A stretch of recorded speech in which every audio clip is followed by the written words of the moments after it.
Welcome to Guide Guru. We hope this video helps. You start by assembling the minimal kit and laying out workspace.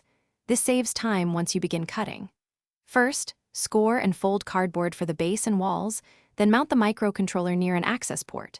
Once done, pre-test the 5V supply and sensors on a breadboard so failures are obvious now, not later.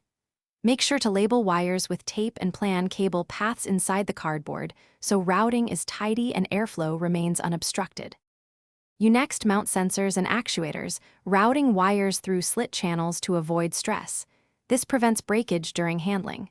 Then, prototype code. Read sensors, publish values via MQTT and command outputs. Small loops let you catch timing issues. While coding, calibrate thresholds and debounce inputs so triggers are reliable. Once stable, replace the breadboard with soldered headers or a perf board to reduce noise and make the cardboard structure robust and repeatable.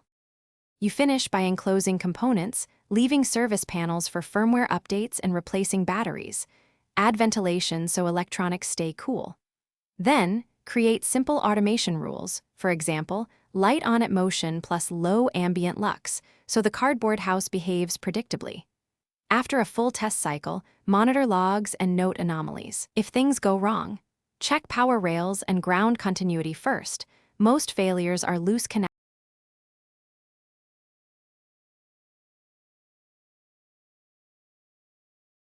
Thanks for watching. Consider subscribing if we helped you today.